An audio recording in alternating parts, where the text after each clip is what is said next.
You've found nightfall murmurs. When day fades into silence, the world begins to whisper. Some stories come as murmurs, some as warnings, but they all come at night. Don't be afraid to listen, but never listen alone.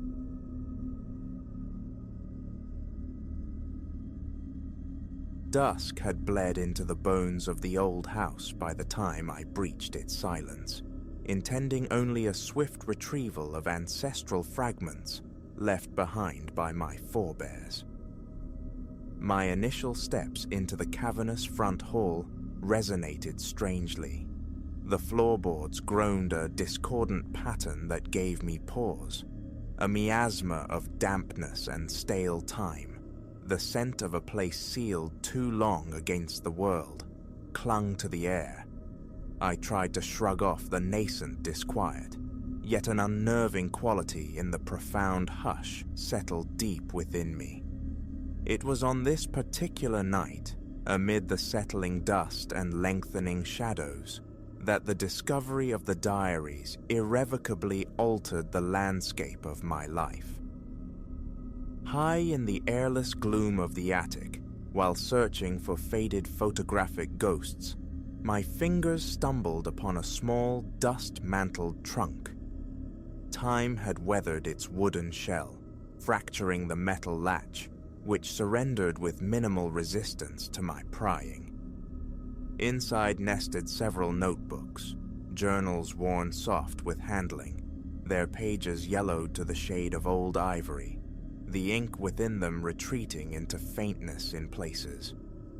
I dispersed a fine layer of grime with a breath, the resulting cloud stinging my eyes and catching in my throat.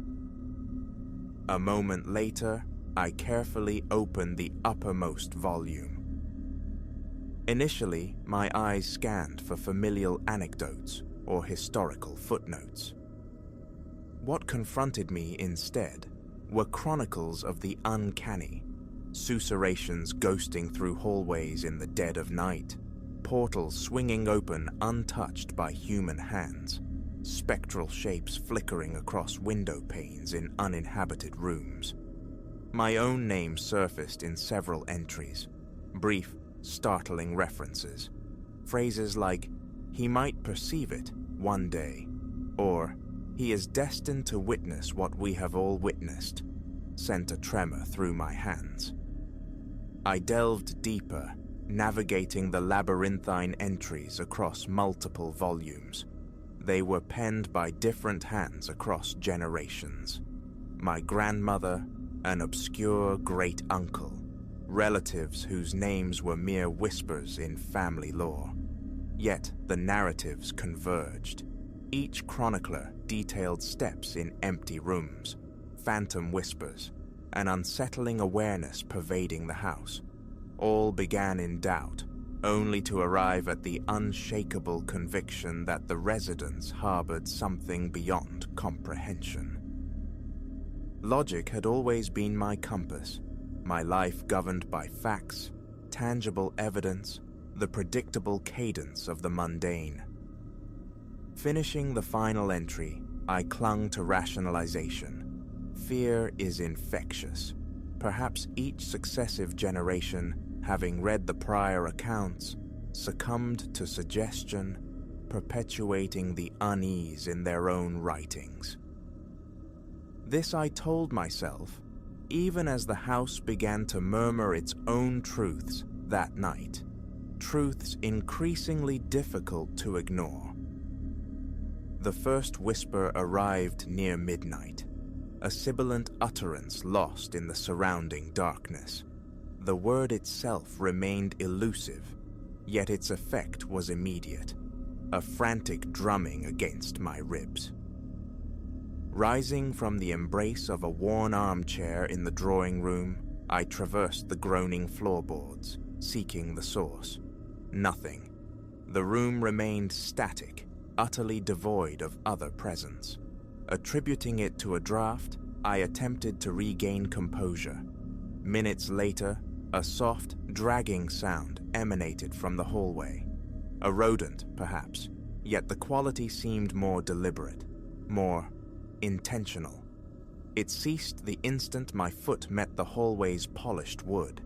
Retreating to the drawing room, I ignited several lamps, focusing intently on the rhythm of my own breath, attempting to loosen the tightness gripping my chest, the clamminess slicking my palms. Nerves, I insisted, the diaries infecting my reason. Seating myself at a small escritoire, I flipped through more pages, seeking distraction. Then a notation leapt out, mention of a locked door within the cellar's depths. Years had passed since I'd last descended there, among the accumulated detritus of my grandparents' lives. The journal spoke of scratching sounds near that particular door, of witnessing a shadow slip beneath its threshold. The author avowed something lay concealed behind it. Decision bloomed swift and sudden. I had to see. Armed with a torch retrieved from a kitchen drawer, I located the basement entryway tucked away in a rear passage.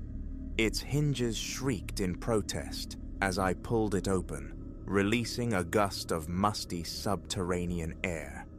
The steps plunged steeply into darkness. The switch at the landing proved useless. My torch beam sliced through the oppressive black as I descended cautiously, the cold, damp stone radiating through the soles of my shoes. My feet navigated the precarious, fractured wood, wary of a misstep. At the bottom, crates and an old workbench emerged from the gloom, festooned with cobwebs that danced in the torchlight like spectral marionettes. Dust motes swirled in the beam's path, and there, in the far left corner, stood another door, visibly more ancient than its surroundings. Its paint peeled like sunburnt skin, the wood deeply scored and chipped. My light found a heavy metal padlock securing a thick hasp. The diaries had spoken of a locked door. Could this be it? Drawing nearer, I detected a subtle current of air seeping around the door's edges. I leaned close, listening intently. A faint sound whispered from within, a quiet, shuffling cadence. I remained motionless, staring at the weathered wood, my throat constricting, my hands beginning to shake. Adrenaline surged, screaming for retreat, yet a powerful curiosity anchored me. I grasped the padlock, testing its solidity. It held firm. No key presented itself amidst the cellar's clutter, and no immediate justification for forcing entry occurred to me. The journals never divulged the secret behind the door, only that it remained perpetually sealed. After a protracted moment, I stepped back, wiping perspiration from my brow, and resolved to return upstairs. The remainder of the night unfolded in the drawing room, immersed in the diaries, hunting for any clue pertaining to that subterranean enigma. I read of phantom footfalls, migrating from chamber to chamber, of lights behaving erratically, of doors slamming shut against absolute stillness. Several accounts documented pockets of unnatural cold. One chilling sentence lodged itself in my mind. The presence amplifies when disregarded. It suggested a sentience, reactive to attention or its absence.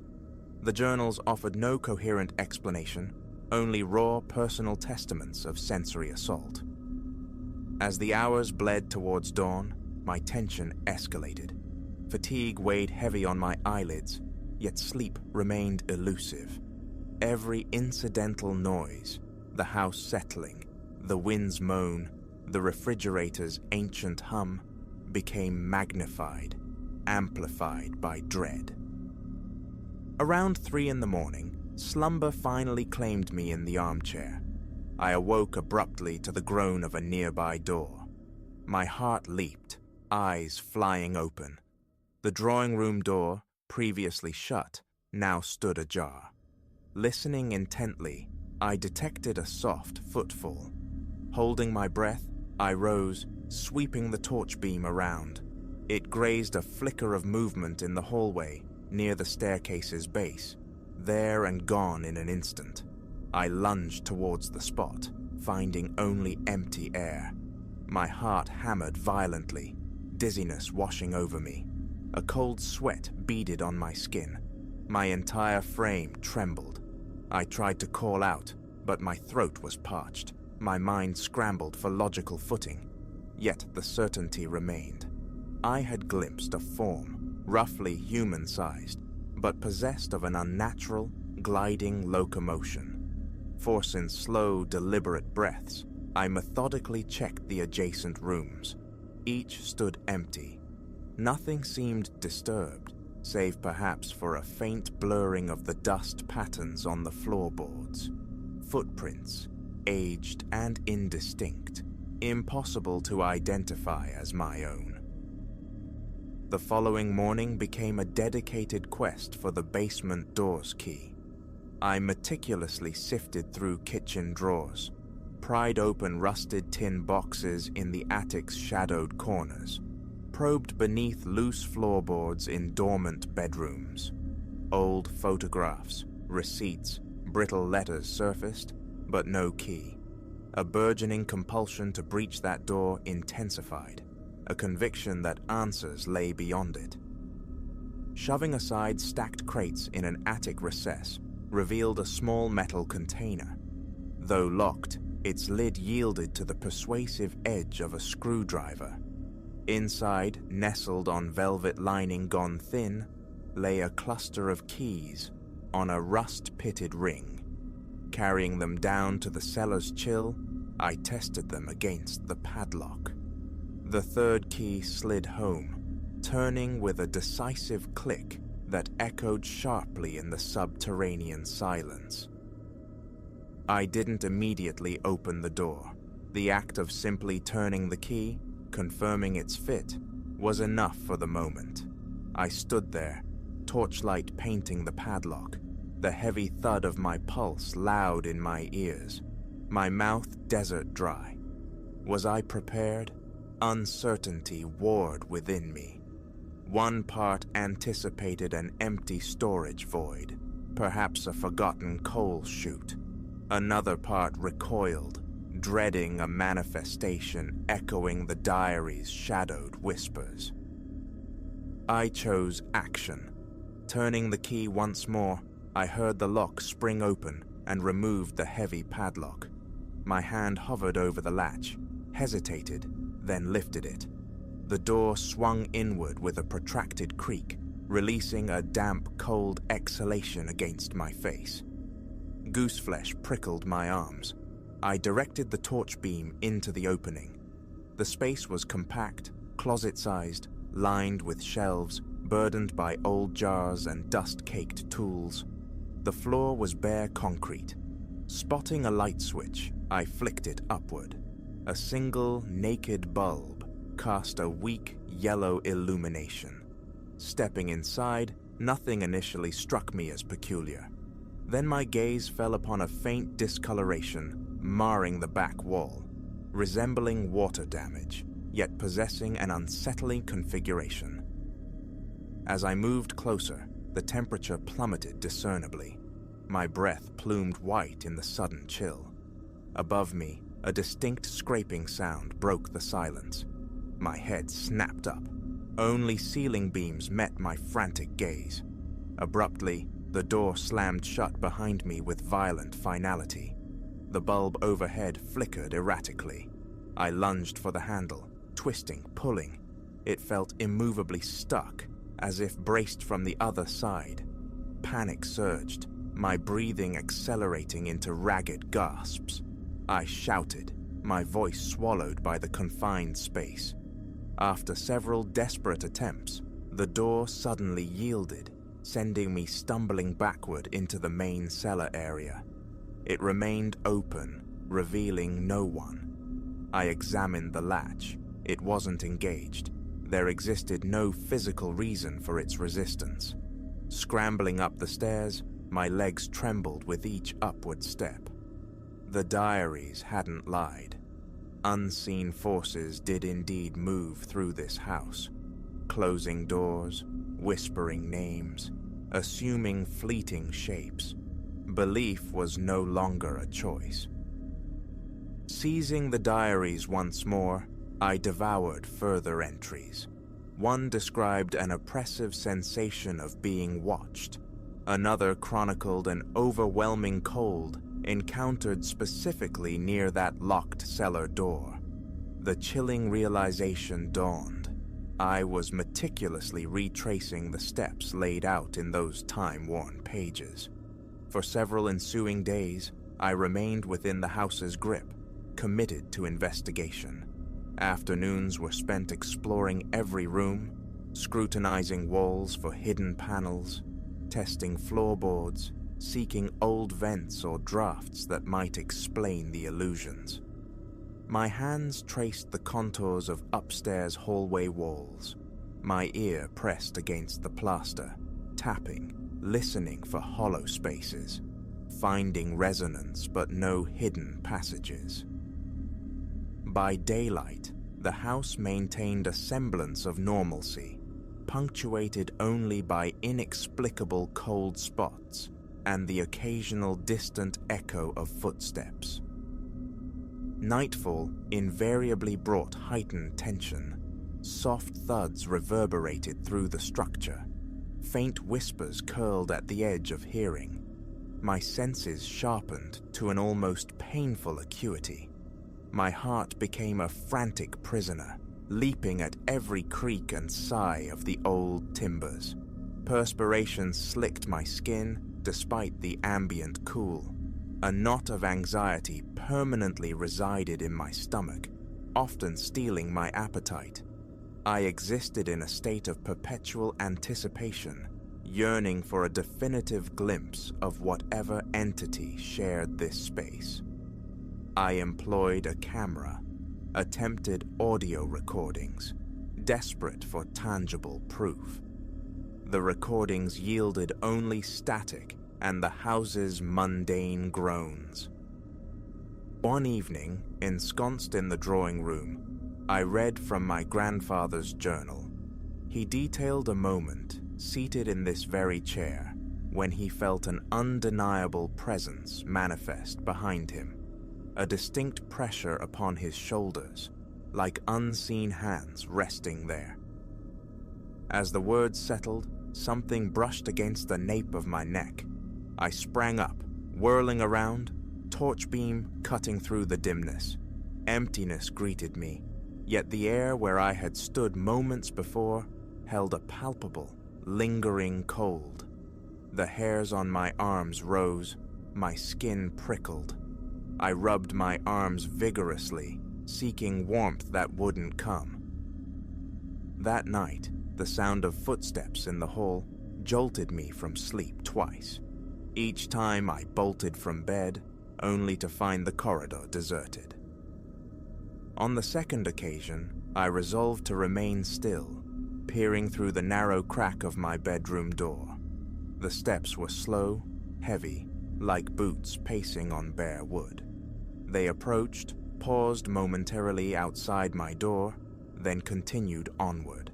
An elongated shadow flowed across the sliver of light beneath the door. It receded, followed by the distinct creak of the staircase, descending one tread at a time. I felt paralyzed, pinned by a primal fear, unable to force the door open. My pulse roared in my ears. Morning brought renewed attempts at rationalization. I conducted another thorough search of the house, seeking any evidence of intrusion. Nothing was missing, nothing disturbed. All doors and windows remained securely locked. No footprints marked the grounds outside. I began documenting my own experiences in a blank notebook, my script trembling as I described the fleeting shape in the hallway. Each entry felt like an echo, Another link forged in the chain of uncanny observations started generations ago. On my final night within those walls, I sat perched on the edge of the bed, gaze fixed on the illuminated hallway through the open doorway.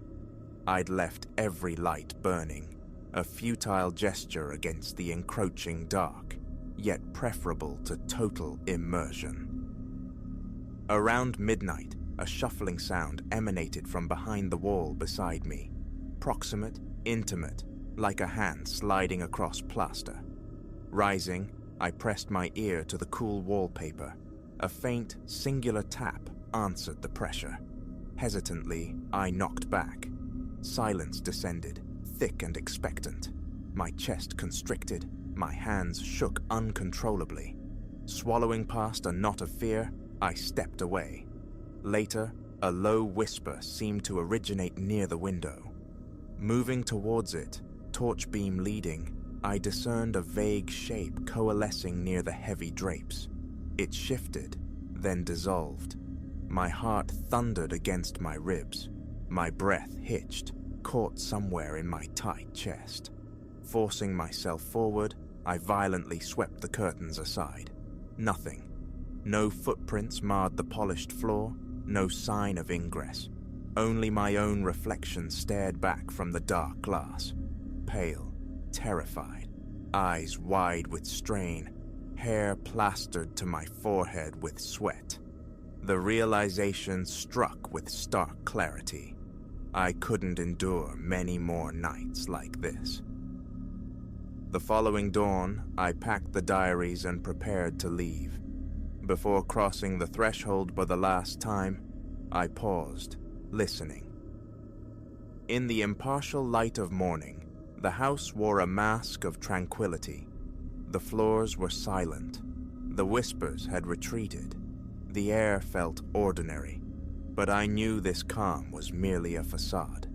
The latent tension described in those brittle pages remained, coiled just beneath the surface of the silence.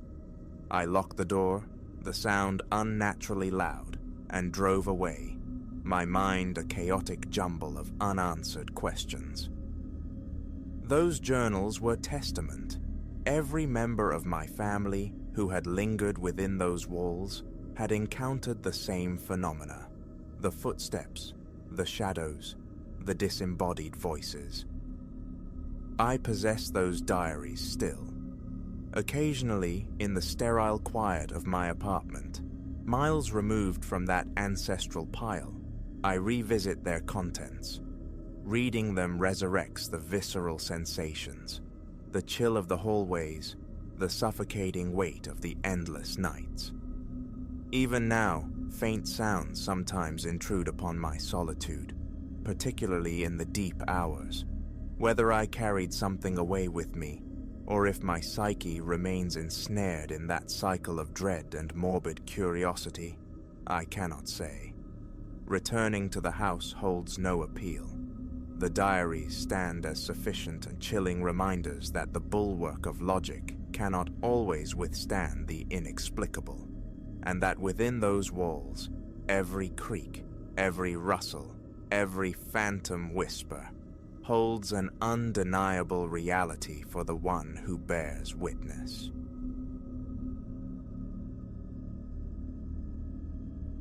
The gas station's garish glow bled onto the asphalt, a solitary pulse against the velvet expanse of the Moroccan night, marking a lonely point on the winding ribbon of road between Fes and Chefchaouen. Beside me, my brother, Leo, slept soundly, his head resting at an improbable angle against the cool glass, utterly oblivious to the fuel gauge needle hovering precariously near empty. 2 hours since the GPS surrendered its ghost, leaving us adrift, and my phone remained stubbornly silent, devoid of signal since we'd veered from the main highway. I guided our rented sedan onto the station's gravel apron, the stones chattering beneath the tires. The place radiated abandonment, save for the stark buzzing fluorescence illuminating the counter within. My grasp of high school French felt flimsy, my Arabic reduced to polite fragments. Shukran, fin kain bit LMA, suddenly woefully insufficient. The dashboard clock glowed 1:47 a.m. as I silenced the engine. Leo didn't twitch. He could slumber through a collapsing building. His wrist, swathed in an elastic bandage from an earlier stumble on the mountain paths, throbbed silently. Another reason for our profound lateness. Not critical, perhaps, but needing attention. A figure detached itself from the station's shadowed doorway, polishing his palms on a crimson rag. An unnervingly genuine smile stretched across his face as he approached, and a fraction of my coiled tension eased. "Bonsoir, mademoiselle," he greeted, the syllables rolling easily, before shifting gears into a thickly tapestried English. "You've wandered far from the beaten track." I laid out our predicament, the defunct navigation, Leo's injury, the dwindling fuel. He nodded, his expression sympathetic, already unscrewing the gas cap. While the pump hummed, he spoke of a hospital in the next town. "My cousin, he works the night shift," he offered. "I can lead you. These roads, they tangle you up after dark." A subtle dissonance in his tone snagged my attention. The offer seemed benevolent, yet why this sudden, intense interest in two stray travelers? As he finished fueling, I feigned rousing Leo, my whisper urgent, commanding alertness. His eyelids fluttered open, instantly deciphering the alarm in my gaze. That's when the sound reached me. Not static, speech, urgent Arabic spilling from a walkie-talkie clutched low, his profile suddenly sharp, stripped of its easy welcome. My limited vocabulary snagged chilling fragments. Ithnain, two, wahidum, alone, something about al-Tariq al-Qadim, the old road. A burst of static-laced laughter answered him through the device. Leo pushed himself upright, instantly, utterly awake. The man reappeared at my window, the amiable mask firmly back in place. "Follow my car," he instructed. "Hospital is close. 15 minutes only. No payment for the fuel. Think of it as my welcome to Morocco." Free petrol? At a desolate outpost in the deepest hours of night? A guide materializing with clandestine radio communications? A conveniently placed cousin at the nearest clinic? Alarm bells didn't just ring, they clamored, a deafening cacophony in my skull. "Actually," I countered, my hand moving towards my purse, "we should probably find lodging first. Leo's wrist isn't urgent, it can wait for daylight." I extracted dirhams, far more than necessary, but he waved the money away. "Finding a hotel now? Impossible," he insisted, his helpfulness hardening into persistence. "Please allow me. The old road is quicker, much quicker than the highway." Over his shoulder, movement flickered, shadows detaching themselves from the hulking shapes of parked lorries at the lot's periphery, forms I hadn't registered in the gloom. Leo's hand found mine beneath the dashboard, a sharp pressure, the silent language of our shared childhood. Danger. Now. I turned the key, the engine catching, forcing steadiness into my voice. "Thank you, but we'll take our chances. The highway feels safer." His features transformed, the bonhomie dissolving like mist. He muttered sharply into the walkie-talkie. Around us, engines rumbled to life, trucks, previously inert in the darkness, now stirring. My heart hammered against my ribs as I jammed the gearshift into drive. Then, salvation in the mundane. twin beams slicing the darkness, growing larger, a tour bus, emblazoned with a hotel chain's familiar crest, lumbering towards the station. The man's expression flickered again, a complex shift as he stepped back from our car. The surrounding engines fell silent. I didn't linger. We surged onto the highway just as the bus sighed to a halt, its doors hissing open, disgorging sleepy passengers into the stark fluorescent bath. In the rearview mirror, the gas station dwindled, swallowed by the immense Moroccan night. 2 hours later, blinking under the reassuringly bright lights of a proper Chef Shawan hotel, the lobby a comforting hum of fellow travelers, the tension finally began to recede. The night manager listened gravely to our account, marking the treacherous station's location on a map. We were not, it seemed, the first to have a disquieting encounter there. The following day brought enlightenment, knowledge of a network of designated safe havens along the tourist corridors, vetted locations equipped with surveillance and English-speaking personnel. We learned of initiatives by local authorities to bolster security in rural stretches, establishing emergency contact points and monitoring isolated businesses. At the hospital, while a physician examined Leo's sprain, we encountered Eliza, an American expatriate serving as a patient liaison. She deftly guided us through the healthcare formalities and shared her own hard-won wisdom about navigating unfamiliar territories safely. The secret, Eliza advised, her gaze direct, is trusting your instincts, but interrogating your assumptions. Some of the most profound kindness I've known came from strangers, but there's a chasm between generosity and manipulation. Learn to read the signs. We navigated the remainder of our journey differently, more aware, armed with emergency contacts, safe stops plotted on our map, power banks kept charged.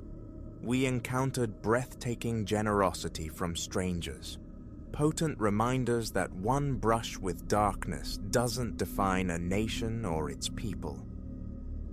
Back home, the memory of that night became a catalyst.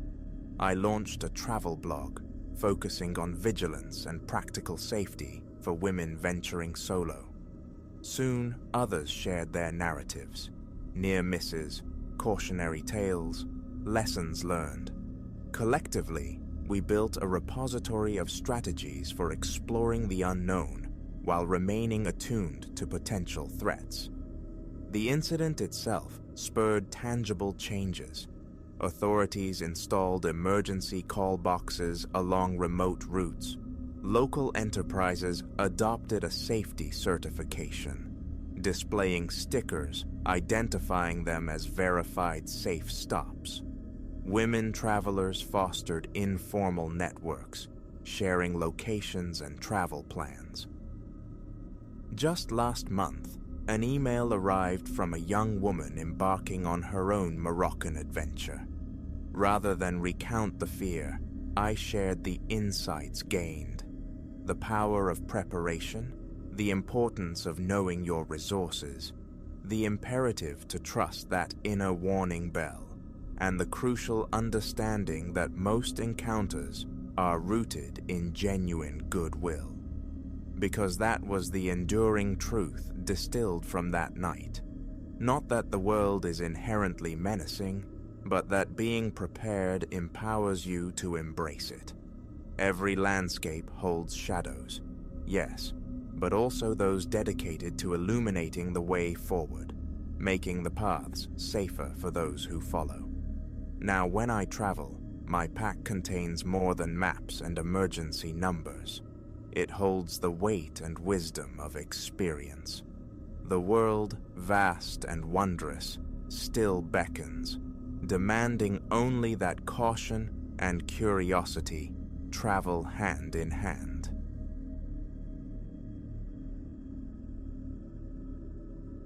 The digital clock bled red numerals past midnight when the intercom's shriek tore through the apartment's slumbering quiet.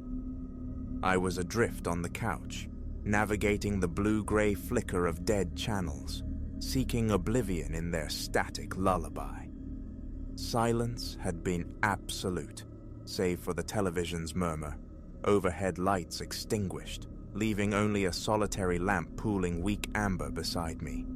A phantom coolness brushed my skin, perhaps imagined, perhaps the old building settling its bones for the night. Outside, the street lay entombed in shadow, a void rarely disturbed at this hour. Rising, I navigated the familiar path to the wall-mounted panel near the kitchen's threshold. Its speaker grill exhaled a faint crackle of age. Thumb on the talk button, I offered a tentative, "Yes?" A protracted hiss answered, like escaping steam, before a man's voice emerged, low and unnervingly level. "Unlock the door." The timbre was alien. My eyes instinctively sought the narrow window, granting a slanted view of the building's entrance. Through the glass, under the sallow gaze of a lone street lamp and the distant neon smear of some forgotten sign, the doorway stood vacant. No silhouette, no lurking form. The pavement stark and empty. Yet the voice persisted, calm, disembodied. Leaning closer, my breath fogging the cool plastic, I pressed again. "Who is this?" Static whispered back, an empty promise of sound. A beat, then, "Hello? Identify yourself." The line fell dead. My finger lingered on the button, confusion blooming into unease. 30 seconds crawled by. I released the switch. Back at the window, I scanned the frontage with meticulous care. Stillness reigned. No phantom vehicles drifted past. No nocturnal pedestrians. Only darkness, punctuated by that sickly lamplight. A prank, I reasoned. A shrug attempting to dislodge the sudden knot in my chest. Returning to the couch, I found the television's glow less comforting. The rhythm of my own heart suddenly too loud. Minutes later, the summons came again, sharper this time. I scrambled to the panel, jabbing the button almost instantly. "Yes?" My voice, a strained whisper. "Unlock the door," the same measured tone, perhaps veiled now, as if filtered through gauze. My shoulder found the wall for support, a tremor running through me. Again, the window check, forehead pressed to the cold pane, searching the empty stage below. Nothing. My phone screen glowed. 12:10 a.m. Turning back to the metallic voice box, I demanded, "I can't see anyone. Who are you?" Silence answered, punctuated by the faint, insistent crackle. My throat felt scraped raw. Water, gulped hastily from a glass by the sink, did little to soothe it. The intercom remained silent for a blessedly long interval. I stood sentinel before it, staring at the inert plastic square. Call the authorities? About what? An invisible caller with a polite request? The thought felt absurd, flimsy. Ignore it. Some drunkard's misguided amusement. I retreated to the couch, cranking the TV volume, hoping noise could armor me. But every creak of the floorboards, every sigh of the ancient plumbing snagged my attention, tightening the screws of tension. 10 minutes, maybe more, stretched taut before the buzzer ripped through the artificial calm. I vaulted up, nearly stumbling. Button pressed, voice raised. "What is it you want?" The placid reply, "Unlock the door." A cold fist clenched in my gut. "I don't know you." I forced out, the words fraying at the edges. Go away! Another desperate glance through the window, cheek plastered to the glass, craning to capture every angle of the deserted entrance. The intercom panel below sat undisturbed, undeniably, irrevocably empty. A new thought sparked. The hallway. Unlatching the deadbolt, cracking the door open a sliver, I peered into the corridor's dim, familiar expanse. The usual hush prevailed. The elevator, dormant. No echo of footfalls, no whisper of movement. Securely locking the door again, I wedged a dining chair beneath the knob. A primitive, irrational ward against the unseen. One more trip to the window confirmed the void outside. Empty. Silence stretched again, punctuated only by the wind skittering stray debris across the asphalt below. No cars, no returning neighbors, no furtive smokers. Then, inevitably, the buzz. Closer to 12:30 now. A frantic pulse hammered in my neck. I approached the panel, pressed the talk button, but remained silent. Unlock the door, the voice intoned, flat, emotionless. I am not letting anyone in, I stated, voice tight. I don't see you. Stop this. Releasing the button, I listened to the ensuing static. Sweat slicked my palms. I wiped them uselessly on my trousers. Frustration boiled. I tried prying the intercom panel's cover off, hunting for a way to silence it. A small screwdriver from a kitchen drawer met stripped screw heads. Hardwired, no simple plug to pull. A frustrated slap with my open palm against the unit yielded nothing. My mobile phone. The superintendent's number rang, unanswered into the void. Calling a friend felt futile. What explanation could I offer at this hour? I just stood there, breathing raggedly, trying to anchor myself. The intercom screamed again. Leave me alone, I yelled at the impassive plastic. I'm calling the police. A pause, then the voice, unchanged. Unlock the door. My heart hammered against my ribs. Window check, still nothing. Pressing the button, a desperate query formed. How are you calling if you're not outside? Only silence replied. Again. Where are you? Nothing. Decision made. Investigate the lobby. Keys clutched, small flashlight retrieved from its drawer. I removed the chair barricade and slipped into the hallway. The corridor lights hummed their usual jaundiced yellow. Elevator summoned, arrived promptly. The descent was a quiet hum, amplifying my unease. The lobby emerged, bathed in its standard fluorescent glow. Mailboxes lined the wall, the welcome mat lay straight, the glass front door reflected the empty space. Pushing through, propping the door ajar with my foot, I stepped onto the cold sidewalk. The external intercom panel sat innocently beside the doorframe. I scanned the street, the shadowed recesses, listened intently. A distant engine drone. Nothing closer. A full minute I stood there, breathing shallowly. Back inside, letting the door sigh shut, I examined the external unit. No signs of tampering. Just metal, a button, a speaker grill. Pressing it yielded the familiar faint crackle from within the building.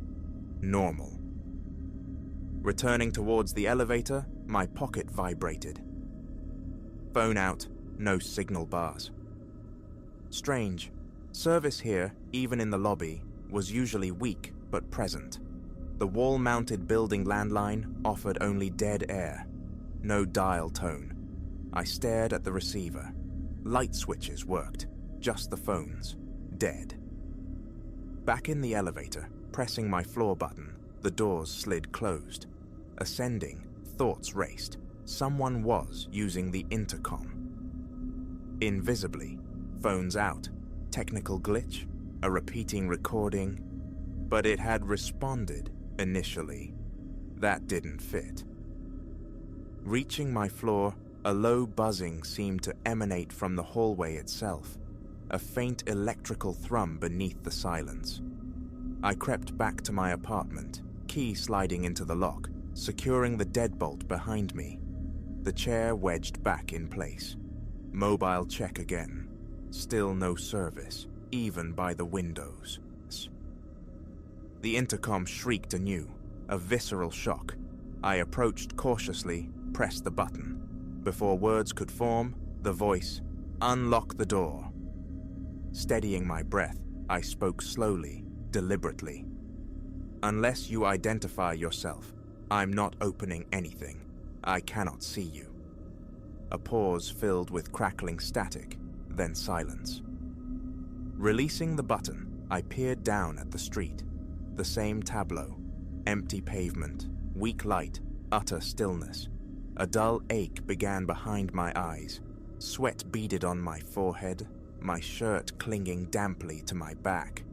More water, but my mouth remained parched. Silence descended again, heavy, pressing. My own breathing, the floor groaning softly, the refrigerator's drone. All seemed amplified, intrusive. The television offered no solace, its flickering images meaningless.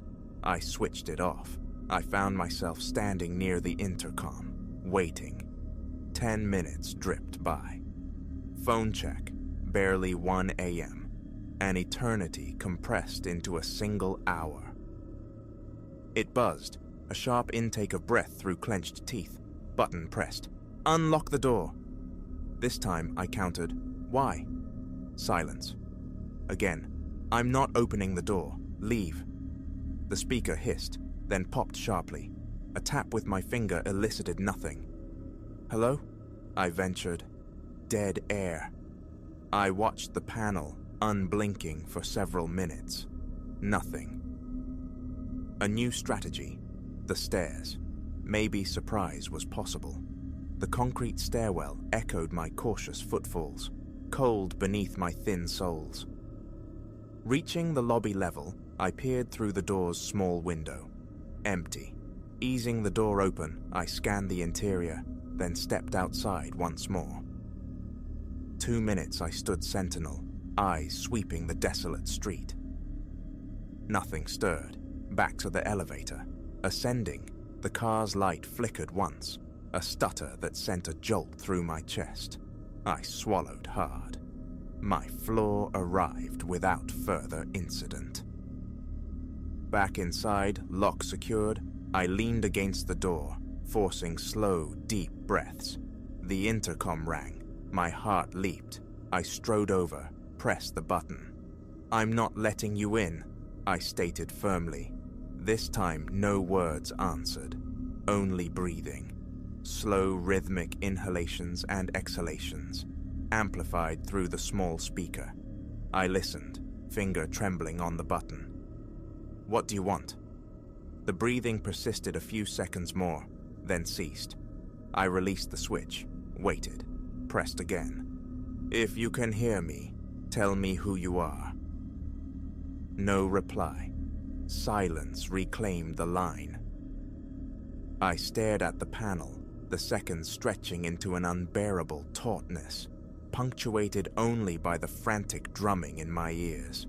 Then it rang again. I nearly dropped the phone still clutched in my hand. Button jammed down. I yelled, "Cut it out!" The voice returned. "Unlock the door." Louder now, closer, as if the speaker leaned into the microphone outside.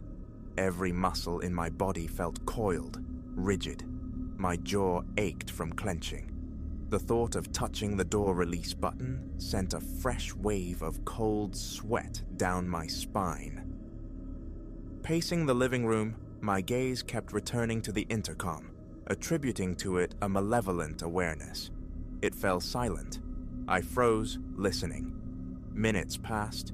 It rang, button pressed. "Unlock the door." No answer from me this time. just listening to the flat, insistent demand. No threats, no explanations, just the request, relentless. A prickling sensation crawled up my neck. I turned away, refusing to engage further. It rang again, ignored again and again and again. A hammering began in my skull. Gritting my teeth, I marched to the small utility closet, housing the circuit breaker panel. One by one, I flipped the switches. Darkness swallowed the apartment. The refrigerator died. The lamp winked out. Silence, absolute and profound, until the intercom rang again. I stood frozen in the blackness, disoriented. Only the faintest suggestion of streetlight filtered through the window. Moving by touch, I found the panel. Pressed the button, my voice a shaky whisper. "The power is off. How are you still calling?" The voice, unchanged, unperturbed. "Unlock the door." I remained there, thumb depressing the button, lost in the dark, feeling the frantic pulse in my own veins, the dampness clinging to my skin. My lips felt cracked, dry. Words failed me. Finally, just, "No." I released the button. Stumbling to the window, I peered out. The street remained a portrait of emptiness. For a long time, I stood vigil by the window. The intercom called a few more times, each summons ignored. My body felt leaden, exhausted. Eventually, after an age, the ringing ceased. The ensuing silence felt different, vast, final. I waited in the darkness, eyes slowly adjusting, but afraid to restore the power. Pulling a chair close, I sat facing the street, watching until my eyes burned. Nothing changed. The intercom remained mute. When the first tentative gray fingers of dawn began to probe the eastern sky, I was still there, awake, stiff and sore in the chair, guardian of an empty street. The voice offered no denouement, no identity. It simply stopped asking. But I never unlocked the door. I never saw a soul. And as the sun climbed, bathing the world in mundane light, the intercom remained silent, leaving only the echo of my own breathing in the still, watchful apartment.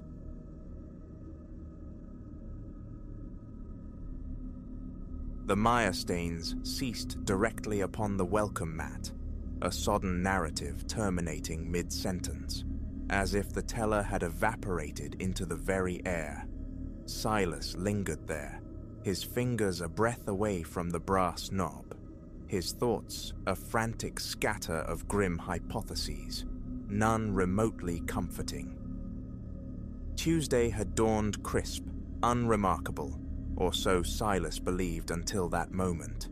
A blade of autumn air sliced keen as he stepped onto the porch to retrieve the morning paper. Dawn painted elongated specters across the dew-kissed lawn, and there they were, damp impressions stamped deep into the yielding earth. Not the scuff marks of some heedless delivery boy, no.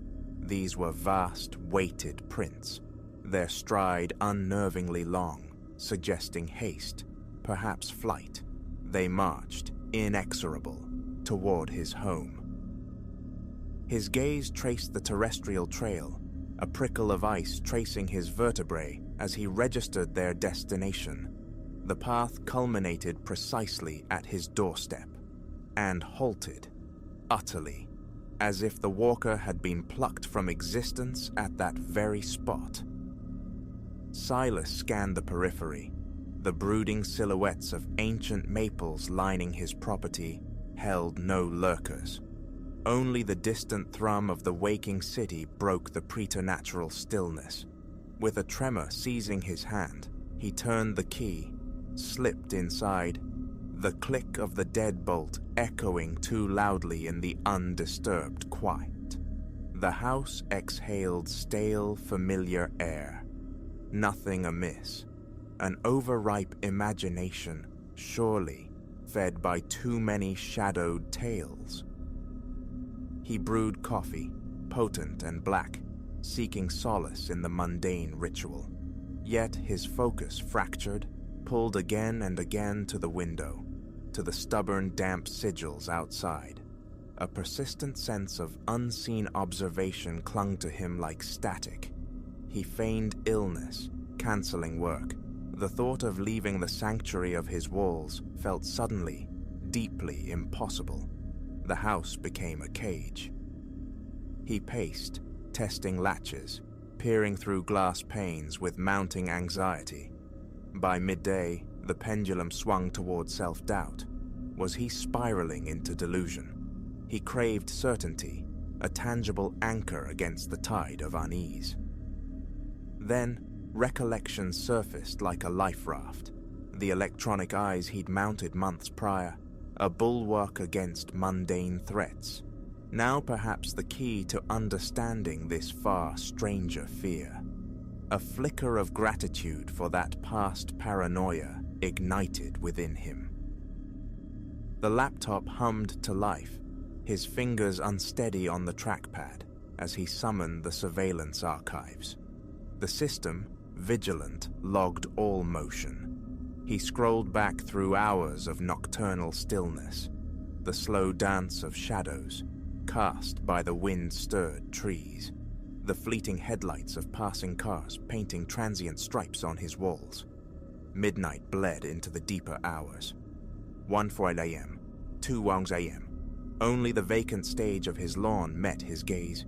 He was about to concede defeat to his nerves when, precisely at 3:17 a.m., a flicker registered at the frame's edge. Silas's breath hitched. A form materialized from the gloom. Rendered grainy by the infrared, its stature was nonetheless imposing, unnaturally elongated. It didn't walk, not quite. It seemed to flow across the grass with a disturbingly fluid, yet disjointed cadence. He hunched towards the screen, pulse hammering against his ribs like a trapped bird. The entity reached the threshold, freezing into absolute immobility for a duration that stretched time thin. And then, gone. Not faded, not departed. Present in one frame, absent the next. A digital excision. He replayed the sequence, dissecting each pixel, searching for a glitch. No artifact, no electronic hiccup. A perfect, impossible vanishing. His thoughts scrambled, colliding against the sheer illogic of it. The remainder of the day dissolved into a fugue state, Silas oscillating between the hypnotic loop on his laptop and wary glances through shrouded windows. The damp earth marks outside persisted, mute testimony against his sanity. As twilight deepened, so did the knot of dread in his stomach. Would it return? He fortified his home. Bolts slid home, curtains drawn like eyelids against the encroaching dark. Sleep was a forgotten country. Each settling groan of the old house, each rustle of nocturnal leaves against the siding, became a potential harbinger, sending jolts through his system. He kept vigil with the laptop's glow, the live feed a stark, unblinking eye into the night. 3:15 a.m., a tremor in the periphery of the digital view. Silas froze, ice water sluicing through his veins. It was back. That gliding, aberrant motion carried it across the lawn, aimed squarely at his entrance. Paralysis held him captive. Eyes locked on the screen as the shape attained the welcome mat, resuming its statuesque pose. Time became thick, viscous, each second an eternity. Then, shattering the silence, 3 concussive raps upon the door. Silas jolted, the laptop skittering on the table. Again, the knocking, sharper this time, demanding. He remained cemented to his chair, a battle raging within. Primal fear warring with a dreadful, morbid need to comprehend. A voice seeped through the wood, low, abrasive as grinding stone. "Silas, I perceive you within." His gaze snapped to the laptop screen. The feed showed only the empty porch. How? Propelled by something other than reason, defying every screaming nerve ending, Silas found himself adrift towards the door. His hand, slick with cold sweat, closed around the cold metal knob. A ragged inhalation, a bracing of the soul, and he wrenched the door inward. Emptiness greeted him. Only the chill night air, the indifferent gaze of distant stars, and below, those damnable mire stains halting abruptly at the threshold. No looming entity, no gravelly-voiced caller. He slammed the door, the sound a detonation in the quiet, his heart a frantic drum against his ribs, threatening to burst. What fever dream was this? Was sanity fraying at the edges? Sleep remained elusive that night, and the next. The earthly impressions outside resisted brooms and hoses, seeming to deepen under his frantic efforts, to mock his fragile grasp on reality. Days bled into a gray continuum of hypervigilance. More cameras sprouted like metallic fungi around his property, their lenses glinting. Motion detectors webbed the perimeter, silent sentinels. His house transformed into a citadel of fear, yet offered no true sanctuary from the dread within. The pattern cemented itself into a horrifying nocturnal ritual. At 3:17 a.m., punctually, the visitor materialized on the feeds. Sometimes it drifted near the door, a silent supplicant. Other nights, it merely lingered at the property line, a static silhouette against the darkness, observing. Its features remained perpetually obscured, lost to shadow and the camera's limitations. Silas shared the digital evidence, with skeptical friends whose disbelief stung, with perplexed constables offering little more than platitudes, even with a self-proclaimed psychic sensitive who spoke vaguely of dimensional rifts. All witnessed the impossible apparition, the inexplicable vanishings captured in cold, hard data. None offered solace or solution. Patrol cars cruised the neighborhood with greater frequency, their headlights slicing the dark, but they never intercepted the ephemeral trespasser. Weeks eroded into months. Silas became a husk, hollowed out by sleeplessness and corrosive fear. His existence contracted to the dimensions of his monitored fortress, his eyes perpetually scanning the screens. Then, with the same baffling abruptness that marked its arrival, the phenomenon ceased. One night, 3:17 a.m. passed uneventfully, and the next. A tentative dawn broke over weeks of unbroken quiet.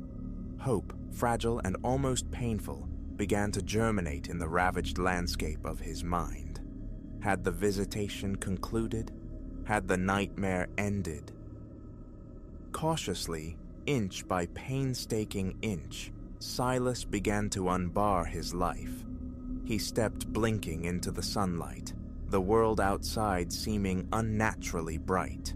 He reconnected with faces he barely remembered, voices that sounded distant. The mire stains had long surrendered to the elements, erased by rain and seasons, leaving no physical trace. Yet the imprint on his psyche remained indelible. Years had spun past, weaving a semblance of normalcy around him, but the haunting persists in the quiet corners of his mind. Sometimes, wrenched awake in the pre-dawn stillness, he finds himself listening, breath held captive in his chest, for a rapping that doesn't come, and occasionally reviewing the security archives more from ingrained habit than present fear. his eye catches a fleeting elongation of shadow at the screen's periphery. A tall, indistinct form, there and gone in an instant too brief for certainty. A chilling whisper reminding him that some enigmas refuse resolution, festering beneath the surface of the known. He wonders then, a cold dread coiling deep within his gut, if his midnight visitor merely waits, patient in the unseen dimensions just beyond his perception, for another time.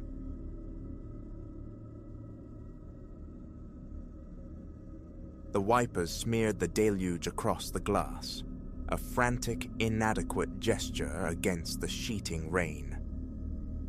Outside, the highway was a black ribbon dissolving into liquid night, utterly deserted. Hours I'd been wrestling the wheel, knuckles skeletal, cursing this ill-advised shortcut through nowhere. Silence, but for the relentless drumming on the roof, was suddenly fractured by radio static, coalescing into a voice, sharp with urgency. I leaned in, desperate for a weather update, anything. What I got instead chilled the marrow. Repeat advisory. Be vigilant for escaped inmate Silas Vane, believed to be in the vicinity of County Road 17. Vane is considered armed and extremely lethal. Do not engage. My gaze flickered to the GPS. County Road 17. This very artery of asphalt. My heart hammered against my ribs as I strained to pierce the oppressive darkness beyond my headlight beams. And then I saw him, a shape materializing at the roadside. A lone figure, arm extended, thumb raised in the ancient universal plea. Closer now, details swam into focus. A man, drenched, clothes plastered to a lean frame. Every rational instinct screamed, "Keep going, pedal to the floor, leave this apparition to the storm." Yet some contrary impulse, perhaps a ghost of empathy for remembered strandings, or maybe just the sheer statistical improbability of this man being the man, made my foot ease off the accelerator. The car slowed, tires spitting gravel as I pulled onto the shoulder.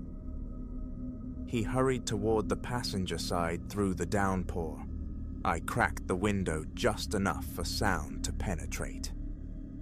"Bless you," he rasped, his voice frayed, nearly swallowed by the storm's roar. "Been stranded for hours. Car gave up the ghost a few miles back."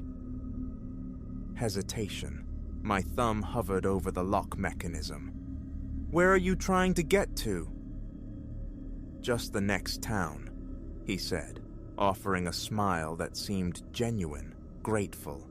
"Got kin there, they can sort me out."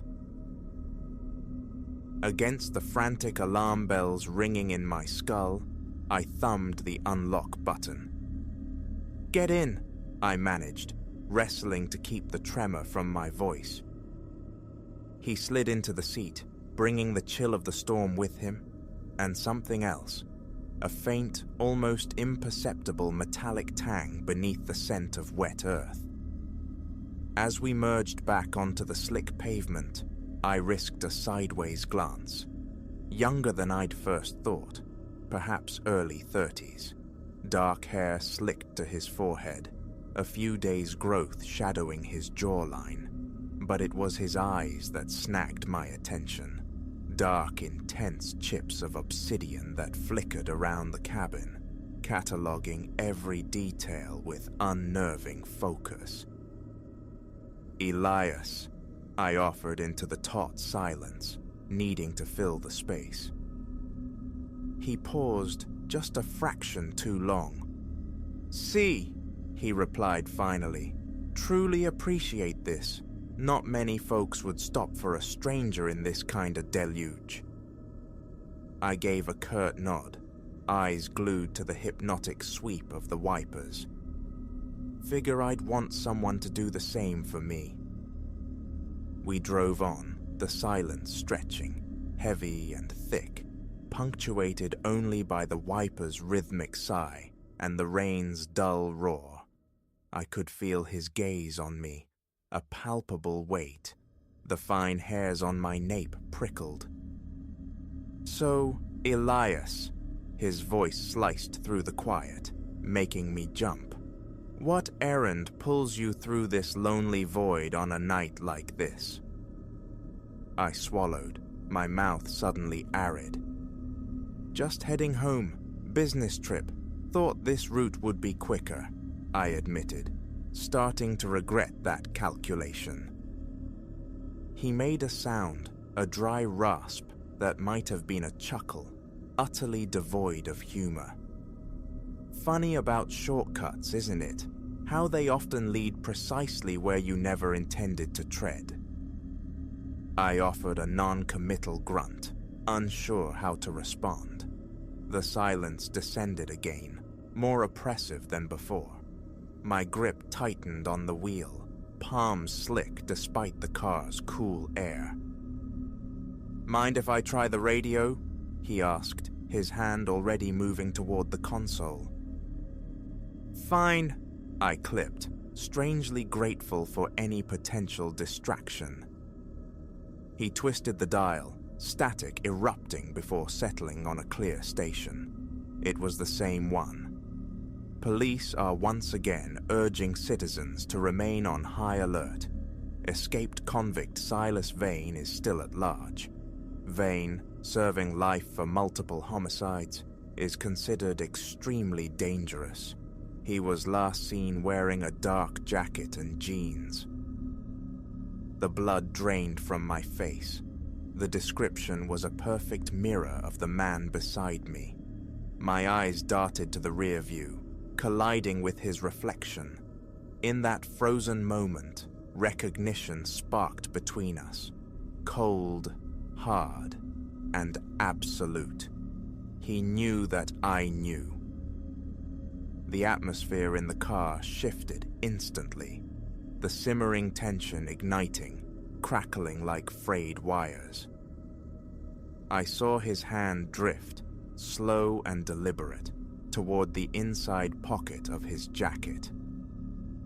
"Pull over," he said, his voice low, stripped bare, pure menace.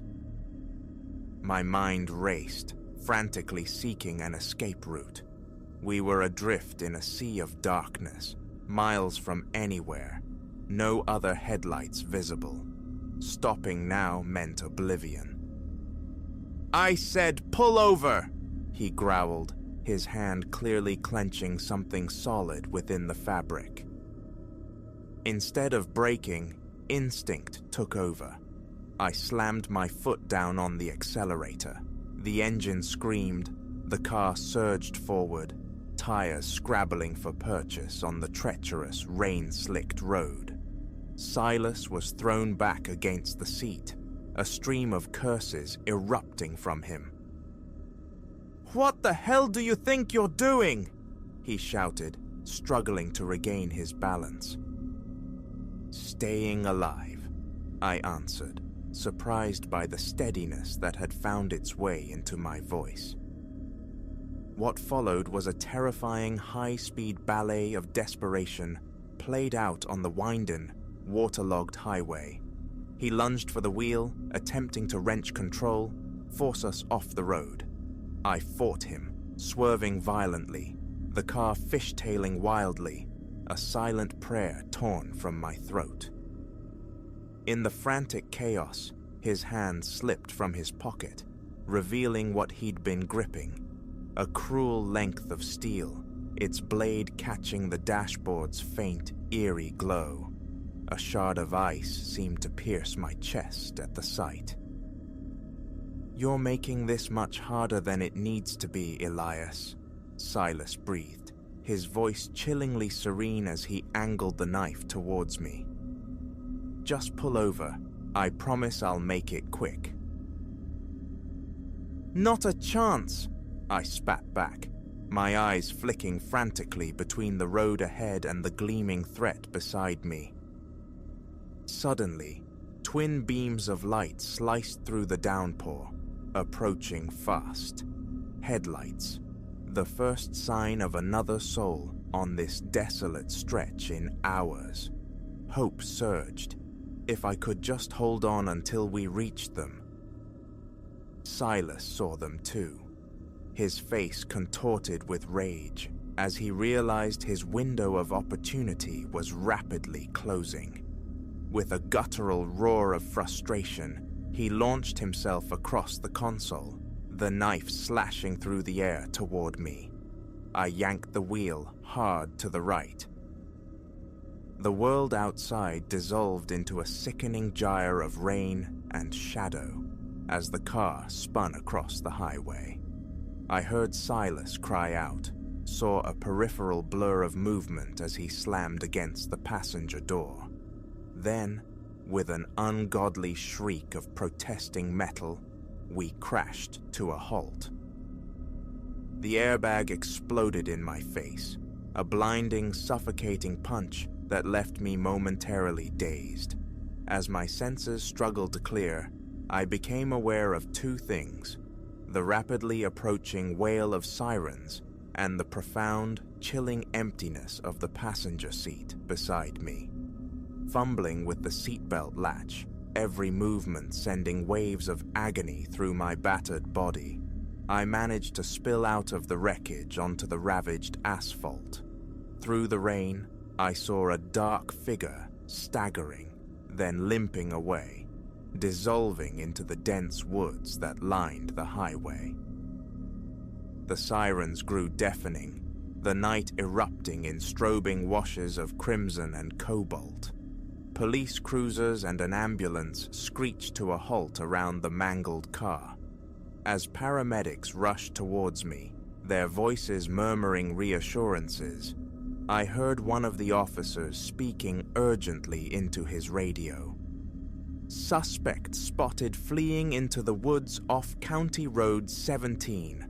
All units converge on this location.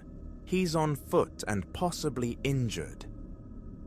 Later, as they loaded me carefully into the ambulance, I caught snippets of conversation from the officers coordinating the search. They'd been tracking Silas for hours, always one step behind. If I hadn't picked him up, if I hadn't heard that radio broadcast, if I hadn't taken that cursed shortcut, the what-if swirled in my mind as the numbing blanket of shock finally began to descend. In the days that followed, recovering in the sterile quiet of a hospital room, giving countless statements, the full weight of the night began to truly sink in.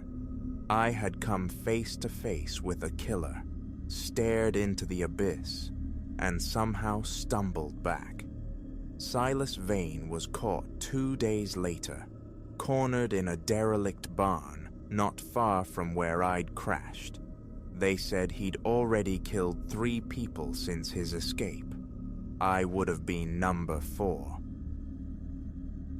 Now, whenever I see a lone figure thumbing a ride on the shoulder of a road, I think back to that rain-swept night. A fleeting part of me wants to stop, to extend the hand of help to someone who might genuinely be in need. But a much larger part, the part that remembers the cold glint of that knife blade and the dead, hollow look in Silas Vane's eyes, keeps my foot firmly on the accelerator. I keep driving, because sometimes the most dangerous shortcuts are not the ones marked on any map, but the perilous detours we take with our trust.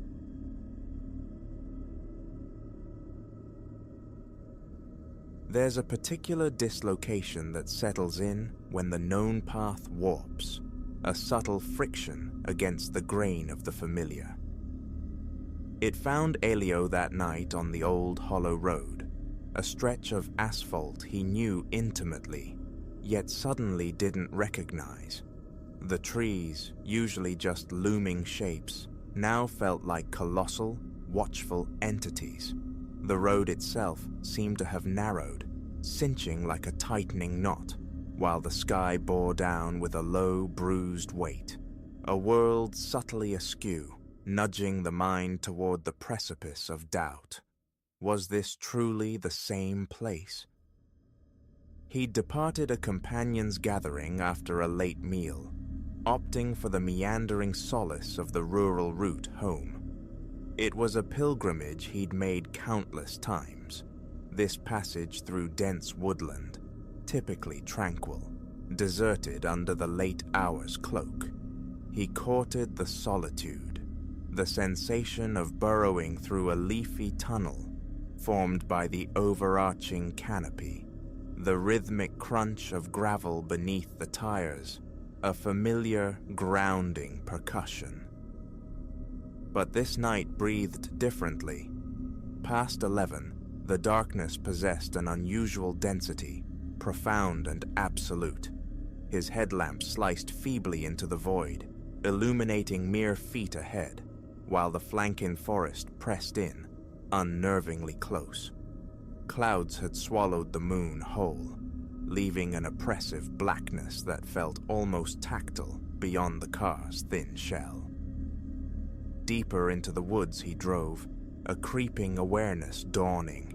The scattered, dilapidated farmhouses usually punctuating this route were simply gone. No weathered clapboard, no leaning mailboxes, no pinpricks of distant light. Only the relentless shadowed march of timber on either side. He realized with a jolt that the road behind him had remained utterly empty for perhaps half an hour, an anomaly even this late. Unease, a cold vine, began its insidious climb.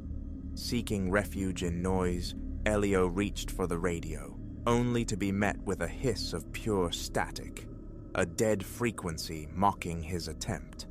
Twisting the dial yielded nothing but emptiness across the band. A downward glance confirmed the isolation. His phone, resting inert on the passenger seat, displayed no bars, no signal. It was precisely then that the road deviated, unexpectedly, violently. He knew this stretch. It ran straight, an unwavering line for miles before easing into a gentle curve. This, however, was a sharp, almost vicious twist, unnatural in its suddenness. His heart leaped as he wrestled the wheel, the headlight beam slashing across the constricted lane. Knuckles whitened on the leather. How had this abrupt turn eluded his memory?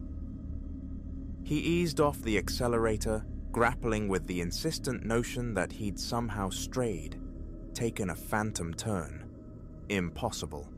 This road offered no such divergences, just a direct conduit through the wilderness to the small town nestled at its end. As the car navigated the unforeseen bend, a distant glimmer caught his eye. Faint lights, suggesting the sparse illumination of a settlement far ahead. A shallow breath escaped him, a fleeting wave of relief. Perhaps a forgotten hamlet, a solitary outpost, anything to anchor him back to the known world. Closer inspection dissolved the comfort. These were not steady streetlights. They flickered erratically, like candle flames, emanating from a low, dilapidated building squatting by the roadside. A gas station, or its ghost. It wore the patina of extreme age, a relic seemingly untouched for generations. The sign above was a tapestry of rust, the windows opaque with grime, the pumps skeletal artifacts that hadn't tasted fuel in decades. Yet, impossibly, within this husk, lights were active. Soft, wavering points of illumination, the unmistakable dance of wick and wax, or perhaps old oil lamps.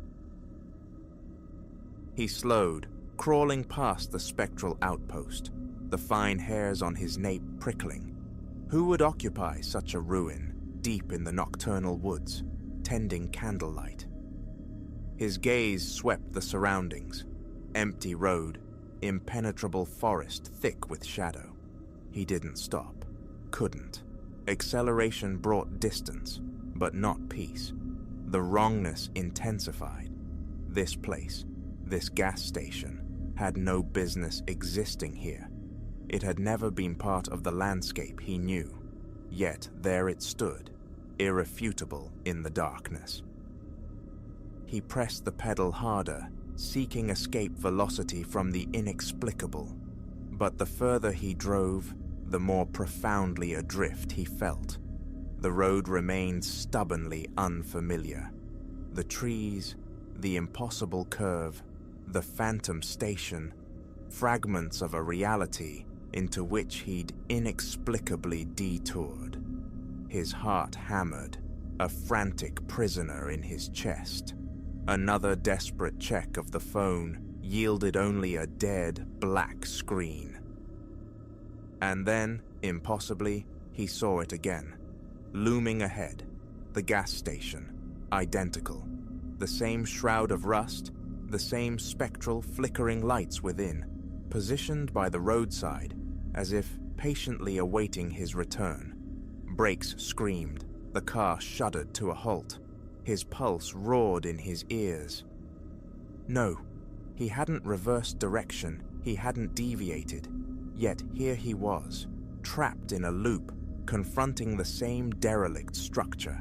He sat paralyzed for a long moment, hands strangling the steering wheel, his mind scrabbling for logic in the face of blatant impossibility. Headlights painted the ancient pumps, stretching their shadows into grotesque lengths across the gravel apron. The lights inside seemed to perform a silent, eerie ballet behind the grimy windows. He shouldn't have stopped. Logic screamed against it. Yet some other impulse, morbid curiosity, perhaps, or a desperate need for answers, compelled him. He shifted the car into park, the click echoing loudly in the sudden silence. Stepping out, the air struck him, colder than expected, the quiet absolute save for the crunch of his boots on the loose stones. Each step toward the station felt weighted, reluctant. He paused at the entrance, peering through a smear on the glass. The interior was cramped, cluttered with the detritus of ages. Dusty tins on sagging shelves, faded advertisements clinging to the walls. The unsteady light originated from several candles scattered about, their flames casting elongated, dancing shadows that writhed across the floor. That's when he registered her. A figure stood behind the counter, her back towards him, utterly still. Long, dark hair veiled her form. He couldn't discern her face, but her profound immobility, her sheer lack of reaction in the dim, wavering light, sent a chill cascading down his spine. He knocked on the window pane, a sharp rap intended to break the spell. She didn't stir. He knocked again, harder. Nothing. A mannequin's stillness, frozen in time. Impulse, irrational and potent, drove his hand to the door handle. It yielded with a groan. A small bell, tarnished and ancient, jangled faintly overhead, the sound swallowed by the oppressive quiet. He stepped inside. The air hung thick with the scent of dust, old wood, and something else, something faintly sweet and unsettling. "Hello?" His voice was thin, unsteady. "Everything all right?" Silence answered. She remained facing away, an unmoving silhouette. He dared a step closer, the frantic drumming in his chest, almost painful. "Ma'am?" Still, nothing. Another hesitant step forward, and his gaze dropped. Her feet, they weren't touching the floor. A distinct gap, an inch or maybe two, separated the soles of her unseen shoes from the dirt-streaked floorboards. She hovered, suspended in the stagnant air, her body utterly motionless, save for the faintest, inexplicable drift of her hair, as if stirred by a breeze that couldn't exist within those sealed walls. He froze solid, every muscle locking. His brain stuttered, unable to reconcile the sight. A step backward, instinctive, clumsy. The door behind him creaked on its hinges, the little bell tinkling again, a sound now imbued with pure menace. He didn't linger, didn't question. Raw, primal flight took over. He bolted, stumbling out into the cold night air, scrambling back towards the sanctuary of his car. Hands trembled violently as he fumbled the key into the ignition, slamming the door shut, thumbing the lock.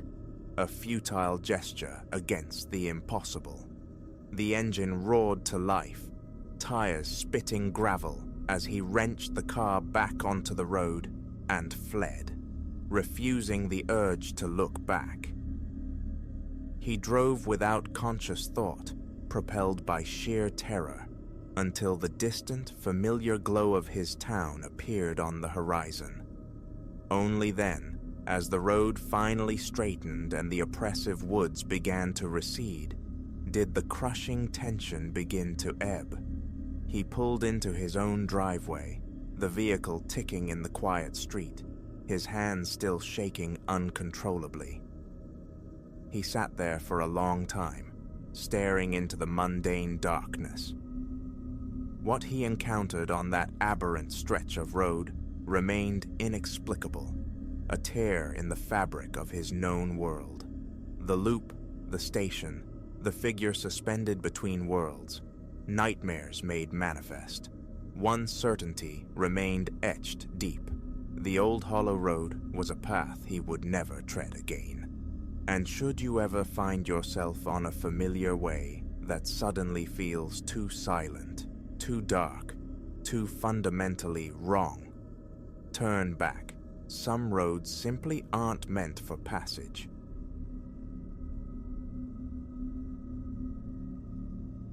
He dissolved. One instant, a sodden presence beside me, dripping gratitude and rainwater onto the upholstery. The next, mere emptiness. That abrupt vacancy, where a man had just been, signaled the unraveling of a commonplace journey into something else entirely.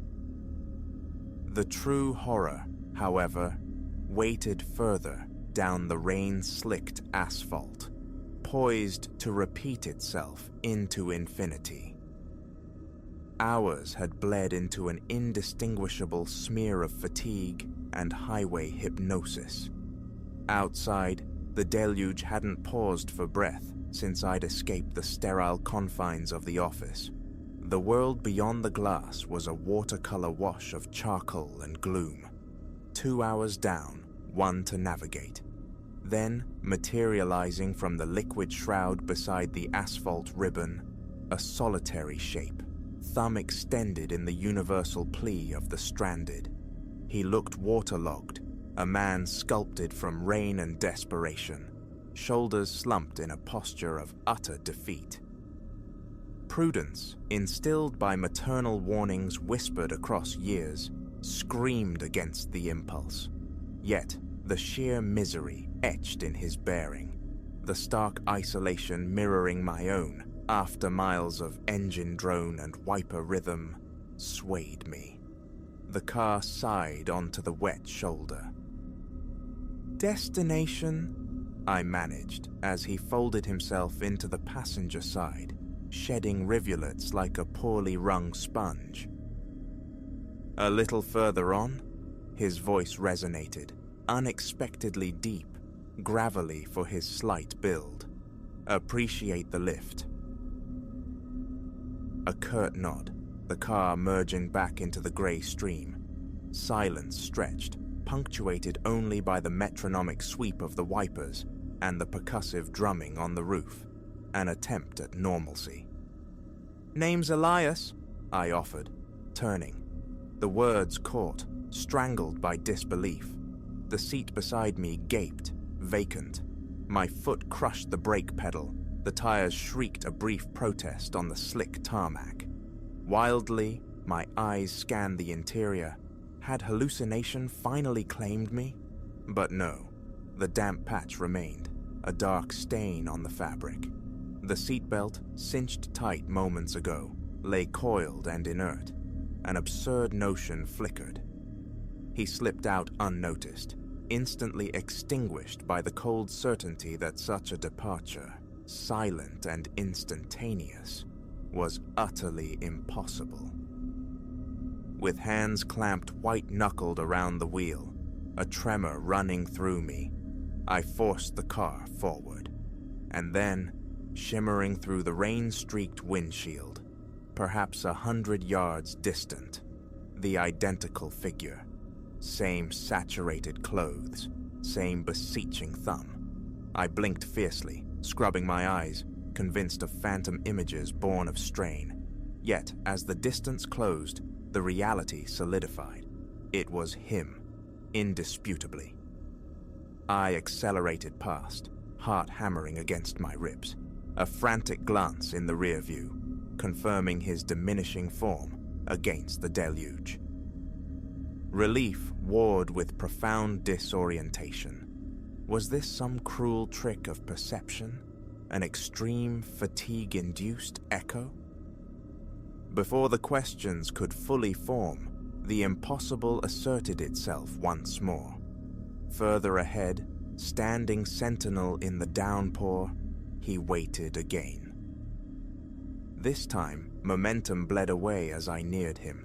His gaze met mine through the cascading water, and for a fleeting, chilling instant, I perceived a glimmer. Recognition?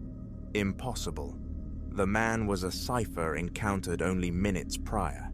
Yet the words spilled out, unbidden, propelled by some external volition. "Need a ride?" He inclined his head, the gesture identical, the entry into the car, a replay. Water pooled anew on the already damp seat. "Thanks," the familiar baritone vibrated. "Wretched night for walking." My own mouth opened, poised to demand answers, to confront the sheer lunacy of it all, but the space beside me was void once more. The seatbelt hung slack. A frigid dew slicked my brow.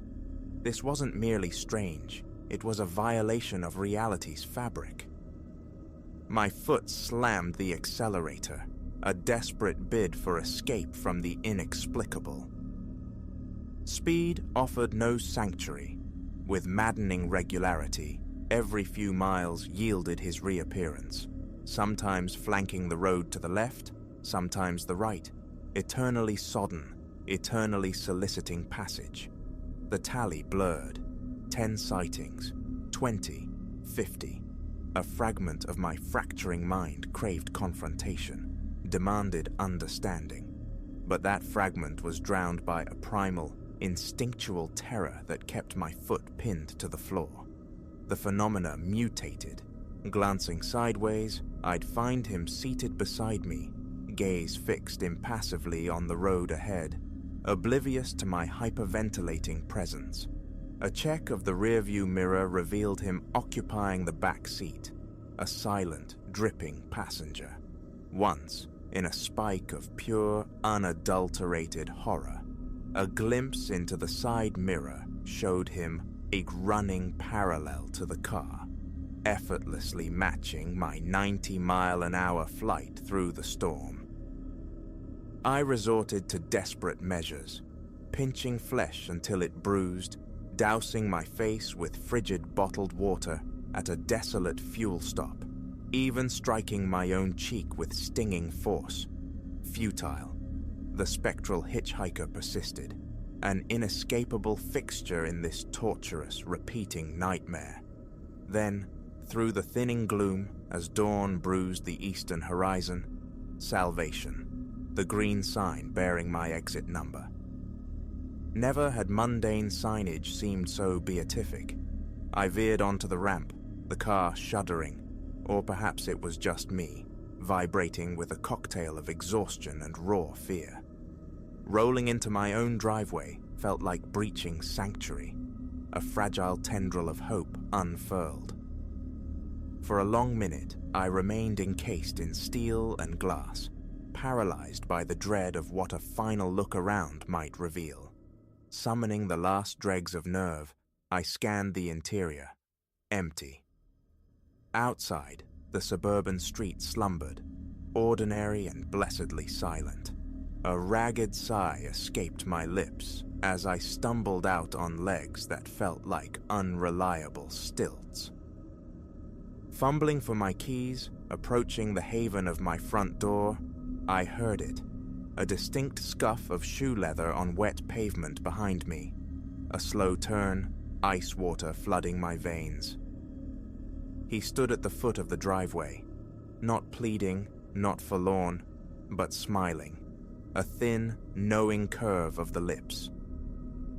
"Appreciate the lift," his voice carried, unnervingly clear across the distance. "Until the next time." And then, before my stunned eyes, his form wavered, thinned, and dissipated, like steam rising from the damp asphalt in the nascent morning light. I remained rooted, key clutched tight, staring at the empty space. Sanity felt like a distant shore. Had I fractured? Was it all a nightmarish fabrication? Yet a deep, visceral certainty resonated.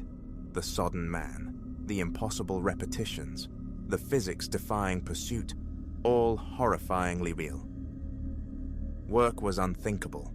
The day dissolved in a feverish haze, seeking refuge in bed, hoping oblivion might cauterize the memory. But closing my eyes only conjured his image. Roadside, thumb extended, waiting. A week has passed. The car sits idle, a metal shell I fear to inhabit. The night replays endlessly, a Mobius strip of terror in my mind, defying every attempt at rationalization. Something broke the rules of the world on that rain-lashed highway, something unnatural that defies logical containment. And the awful conviction lingers, cold and heavy. It isn't finished, because every so often, a flicker of movement across the street, glimpsed peripherally, resolves into a familiar silhouette before vanishing. He's watching, waiting, and I know with a certainty that hollows me out, that eventually I must travel that road again. When I do, he'll be there, thumb out, drenched, ready for another ride. What is he? Phantom echo, malevolent entity, a tear in the fabric of the expected? I have no name for it, only the chilling awareness of its existence, and the unsettling sense of a bond forged in that nocturnal ordeal, a tether spun from rain and fear. So, should you find yourself navigating some desolate stretch of asphalt when the hour is late and the rain falls heavy, should you see a solitary figure emerge from the murk, thumb raised in supplication, heed this. Maintain your course. Do not yield. Do not even glance too long. For to invite him across your threshold, even the temporary threshold of your car, is to risk an entanglement from which you may never fully break free. The journey he offers is one etched into memory, indelible, whether you wish it so or not.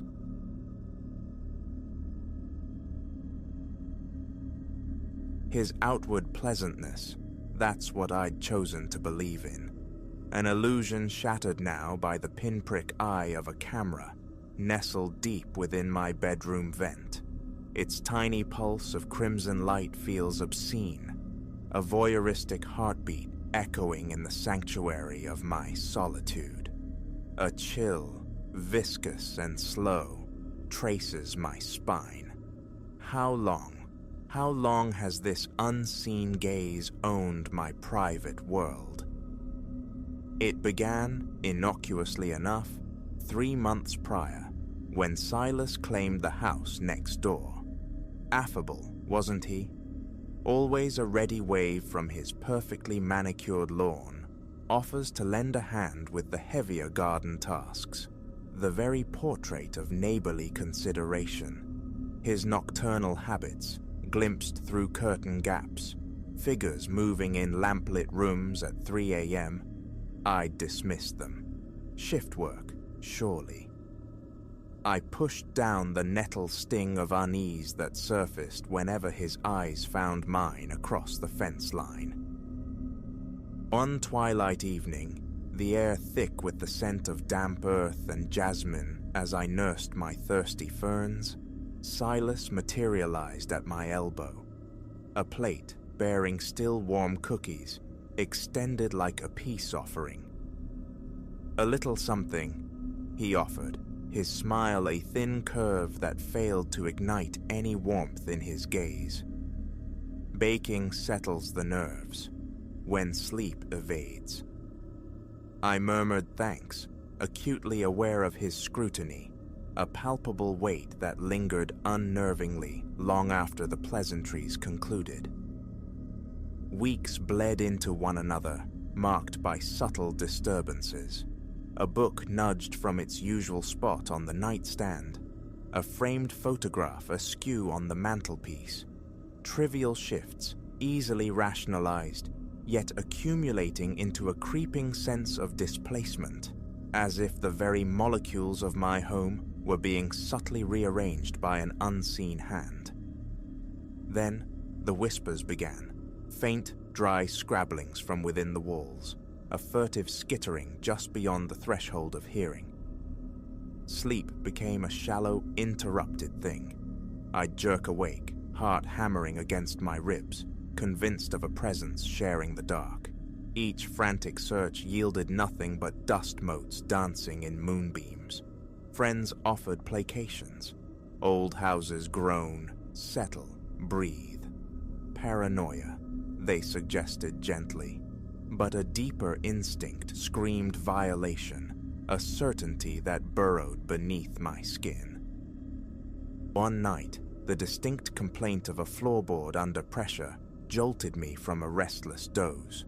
I lay rigid, breath caught in my throat, ears straining against the silence. The sound crept, a soft tread, from the hallway, pausing directly outside my bedroom door. Time elongated, stretched thin as spider silk. Then, retreat. Footsteps fading down the corridor, the barely audible snick of the front door latch engaging. Morning light brought a desperate attempt at self-deception. A vivid nightmare, nothing more. Yet, as I dressed, my gaze snagged on the air vent near the ceiling. Something wasn't right. Its geometry seemed altered. A chair became a ladder, climbing, peering closer, and there it was, a minuscule lens, glinting malevolently from behind the metal slats. Ice water sluiced through my veins. The disparate pieces clicked into a sickening whole, an audience, here in my room. I stumbled back, landing hard on the carpet, the room tilting. How many unseen eyes? How long had my life been a performance? And the director? Silas. It had to be. My fingers, numb and trembling, dialed the police. While the siren's distant wail grew closer, a frantic inventory began. More lenses materialized, embedded in the mundane, the ornate base of the living room lamp, the impassive face of the kitchen clock, even leering from the chrome curve of the shower head. Nausea surged with each discovery. No corner remained untouched, inviolate. The arriving officers radiated professional concern, meticulously documenting the tiny intrusions with photographs and fingerprint dust. But when I voiced my conviction, pointing towards Silas's manicured lawn, their expressions cooled, skepticism clouding their eyes. "We'll certainly investigate, ma'am," one placated, his tone implying predictable hysteria.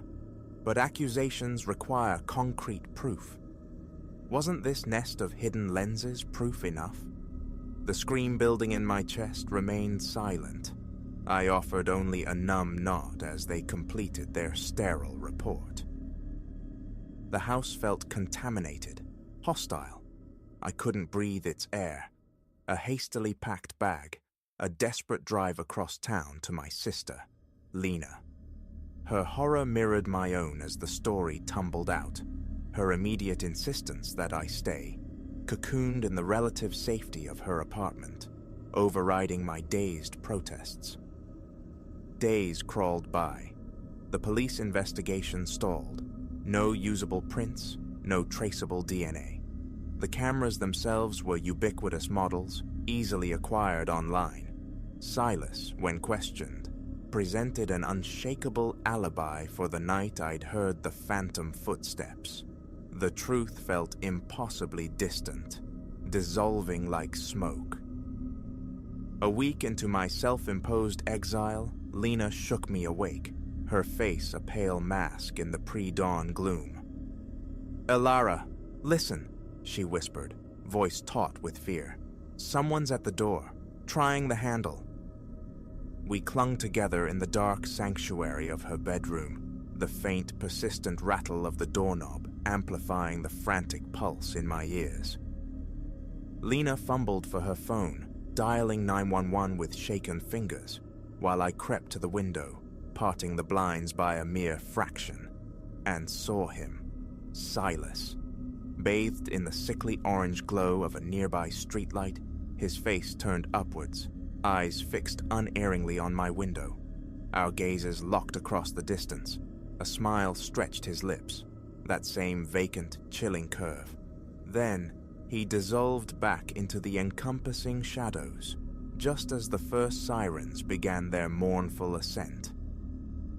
Another search, another dead end. The police radiated polite disbelief. Why would the neighbor follow me here? Their questions hung in the air, unanswered, but I knew the chilling certainty of that locked gaze, the deliberate performance of his appearance and disappearance. Sleep became an enemy territory, populated by the ghost of Silas's smile, seared onto the back of my eyelids. Every creak of Lena's building, every distant siren, became his imminent return. Lena, bless her, offered unwavering support, but the strain was etching new lines around her eyes. The shared anxiety, the sleepless vigils, it was a corrosive acid eating away at us both. I couldn't remain a prisoner in her life, hiding from a phantom the authorities refused to see. The decision felt less like courage and more like surrender to the inevitable. I was going back. Lena pleaded, called me reckless, but a stubborn knot of defiance had formed in my gut. "He doesn't get to win, Lena," I stated, the words tasting like ash. "He doesn't get my home, my life." I returned on an afternoon, drenched in deceptive sunlight. The ordinariness of the day, a jarring counterpoint to the cold dread coiling within me. The house stood unchanged, yet felt irrevocably altered, its familiar comfort replaced by a sense of profound violation. Taking a shuddering breath, I unlocked the door and stepped across the threshold.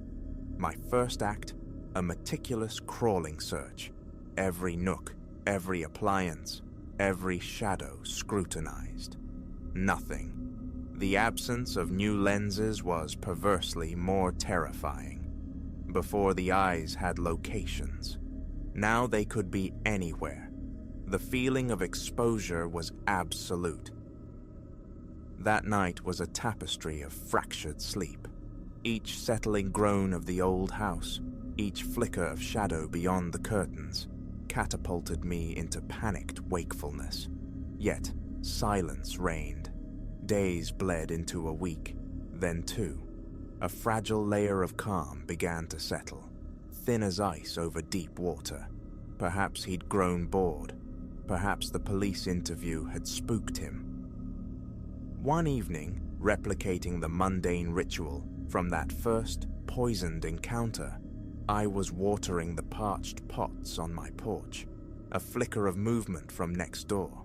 Silas, framed in his window, watching. He lifted a hand, a slow, deliberate wave, and that smile, that terrifyingly empty smile. The watering can crashed to the flagstones. I scrambled inside, slamming and bolting the door, my breath coming in ragged gasps. My hand shook violently as I reached for my phone, the instinct to call for help warring with the utter futility of it. What could I report? A neighbor waved. As I leaned against the door, trying to command my galloping heart, my phone chimed.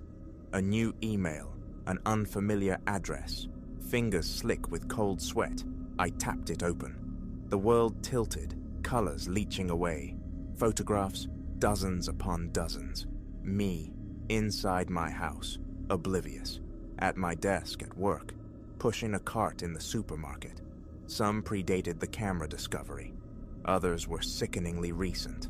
The final image buckled my knees. It was me, right now, standing frozen in my living room, captured moments ago through the front window's glass. Below the image, stark text, "I'm always watching." I slid to the floor, the phone clattering from nerveless fingers.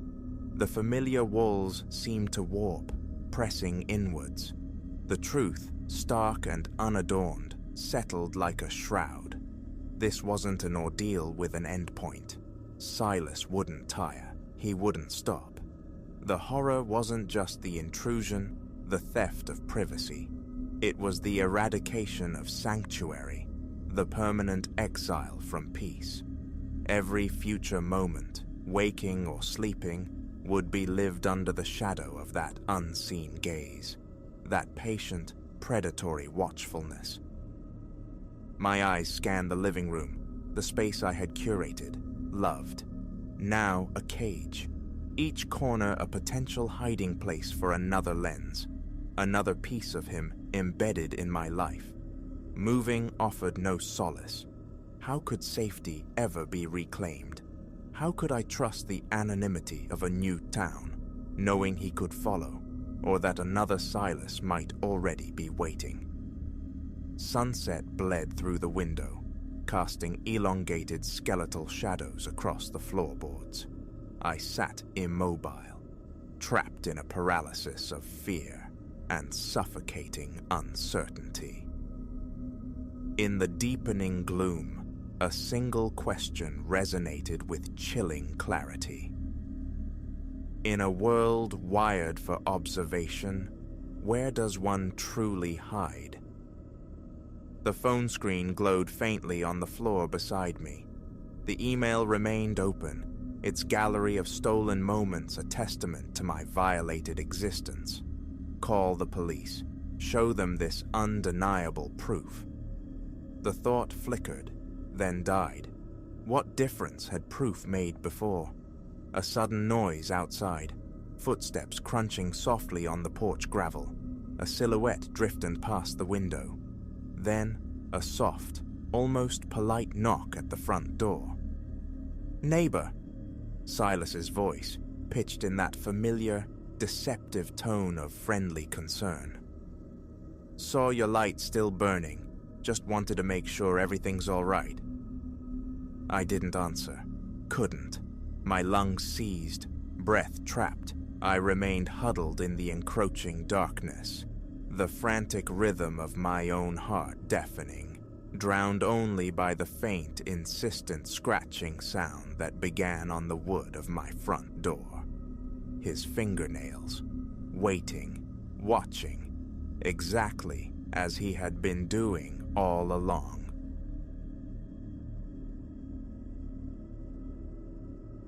Sunlight, thin and hesitant, pierced the dense weave of the canopy overhead, painting the forest floor in shifting spectral patterns around my violated camp. The scene was one of profound desecration. My shelter ripped asunder, belongings flung like refuse. A tremor worked its way through me, colder than the nascent morning. It wasn't just cold, it was comprehension, sharp and brutal. I had been observed, studied, all through the long night, and whatever watched was not benign. Months I'd dreamt of this immersion, this flight from the city's relentless hum. The Mirkwood Mire, they called it, famed for its untamed heart and demanding paths. I, Silas, seasoned traveler of wild places, had felt equipped, ready for the wilderness's caprices. A fool's confidence it seemed now. 2 days had unfolded in serene perfection. Deeper I pressed into the mire's embrace, far from any human trace, lost in the sheer, unadulterated pulse of the wild. The third evening brought me to a haven, a diminutive clearing beside a stream whose murmur promised tranquility, ancient pines standing sentinel around. Sleep had claimed me easily then, wrapped in the forest's soft sighing. That remembered peace felt alien now, standing amidst the ruin. My fingers trembled as they closed on the tattered ruin of my pack. No mere beast wrought this havoc. The violence felt calculated, almost spiteful. Yes, claws had scored the tent fabric, but their signature was grotesque, aberrant, vaster than any bear's, yet possessing a dreadful precision, foreign to mindless ferocity. A metallic gleam snagged my gaze. Bending, a gasp hitched in my throat. My hunting knife. It had rested sheathed beside my sleeping bag. Now it lay bare in the loam, its steel darkly smeared with some viscous, unknown ichor. My heart hammered against my ribs, a frantic drumbeat as my eyes swept the tree line. The clearing, once a sanctuary, now felt like a stage, horribly exposed. The woods, welcoming only yesterday, loomed dense and suffocating, their shadows pregnant with nameless threats. Escape! The word screamed in my mind, back towards the known, towards safety. Yet as I sought direction, a wave of nausea, panic, surged. In my quest for perfect isolation, I'd wandered far indeed from charted ways. Which direction held retreat? The memory was blank. Wood cracked sharply somewhere beyond my shoulder. I spun, the knife gripped tight, knuckles bleached white. Nothing. Only trees upon trees, shadow upon shadow. But the sensation persisted, prickling, undeniable. Unseen eyes observing, patiently waiting. I salvaged what remnants I could, forcing them into the wounded pack. Meager rations, water filter, the first aid kit, fragments against the unknown. My thoughts raced like panicked deer, but I fought for clarity, for a rational step. Sunlight climbed, dissolving the last veils of mist. To linger was unthinkable. The camp's destroyer might circle back, and I harbored no wish for that encounter. Motion was imperative. Find the path, find the way out. Hoisting the pack, I registered its unsettling lightness, half my provisions gone. The knife's heft offered scant comfort against the vast, lurking dread. I chose a bearing, guided by little more than desperate hope, and began to walk. Birdsong filled the air. Small creatures rustled in the undergrowth, the forest's morning rhythm. Yet beneath it pulsed an unnerving dissonance, a fundamental wrongness that grated on my nerves. Hours bled one into the next. I pushed through an endless labyrinth of trees, each clearing a disorienting echo of the last. I kept the sun, a distant, hazy disk, tethered to my left, praying it would guide me east, towards the trailhead miles away. But the day ripened, the forest refused to yield, and insidious doubt gnawed at my resolve. Mid-afternoon brought the sound, utterly alien to these woods. It was a low, guttural rumble that seemed to emanate from the very air around me, sourceless yet omnipresent. I froze, marrow turning to ice. It came again, nearer, unseen presence, moving parallel through the dense timber. Flashes registered at the edge of vision. Dark motion, the brief, unsettling glint of eyes from the deep shade.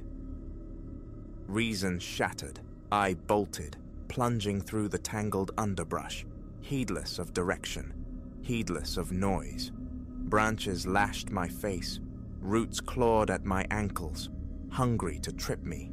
Pursuit thundered behind, a heavy crashing that spurred my flight. Time dissolved in the frantic, green-blurred passage. Lungs burned, legs screamed, yet I ran on. Then, abruptly, I burst into a small glade, momentum flinging me forward before the ground vanished. A chasm opened before me, a sheer, unforgiving ravine. I skidded, arms flailing wildly at the lip, loose earth and stones cascading into the shadowed void below. The growl, immediate, visceral, right behind me. Slowly, trembling, I turned, knife extended. It stood poised at the glade's edge, a silhouette of nightmare. Immense, larger than any bear, its form defied simple labels. Long, corded limbs, a pelt of coarse, dark fur. But the eyes held me captive. They burned with a chilling, unnatural sentience, a hunger that felt disturbingly, terrifyingly familiar. An eternity seemed suspended in our mutual gaze. My thoughts fractured, struggling to process the impossible thing before me. Such a creature belonged to folklore, to fever dreams, not to the tangible world. Yet it stood there, studying me with those awful, knowing eyes. It shifted, took a deliberate step. My choices narrowed to zero.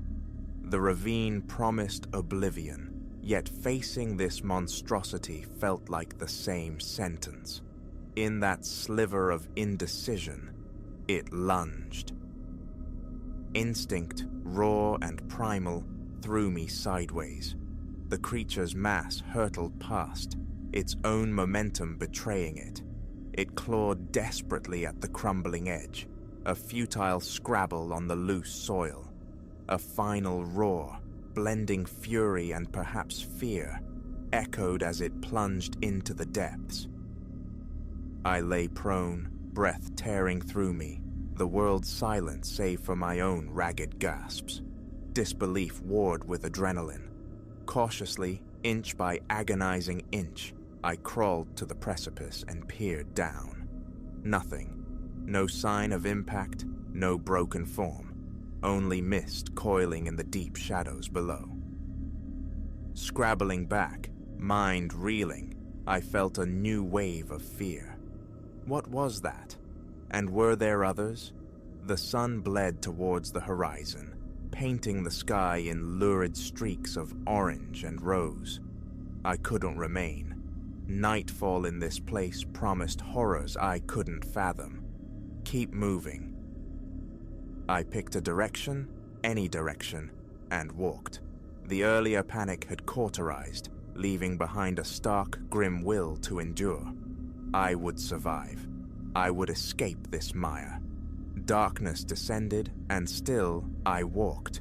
The moon offered a pale, unreliable light, sculpting shadows that writhed and shifted at the periphery of my sight. Every snapped twig jolted me. Every rustle set my heart hammering anew, but I did not stop. Near midnight, a glimmer, faint, distant. At first, I dismissed it, a phantom conjured by exhaustion and terror. But it persisted, grew steadier. Hope, fragile but fierce, surged within me. A light, an artificial light. I broke into a stumbling run, heedless now of the noise. The trees began to thin, the oppressive canopy receding, and then I was stumbling free, standing at the fringe of a small sleeping town. The light emanated from a lone gas station, its fluorescent bath the most exquisite sight I had ever beheld. As I staggered towards that beacon, the ordeal's true weight crashed down. My legs buckled. The hard pavement rushed up to meet me. The last image burned into my fading consciousness was the wide-eyed face of the station attendant rushing towards me. Consciousness returned under sterile lights, the antiseptic smell sharp in my nostrils, a hospital bed, concerned medics, skeptical constables, questions, a relentless barrage. Where had I been? What ordeal had befallen me? What specter haunted my frantic tale of the woods? I recounted everything, the words sounding thin and ludicrous even to my own ears. They offered placations, diagnoses, dehydration, exposure, perhaps hallucinogens from some misidentified plant. The lacerations? Merely the cost of a panicked flight through dense wilderness, they concluded. But I carry the truth. I know what I witnessed in the Mirkwood Mire's depths. I know what still dwells there, concealed within the shadows of the known world. And I know, with chilling certainty, that another wanderer will someday stray too far, will learn the same dreadful secret. As for Silas, my days of seeking solace in the wild are over. Its beauty now holds only menace.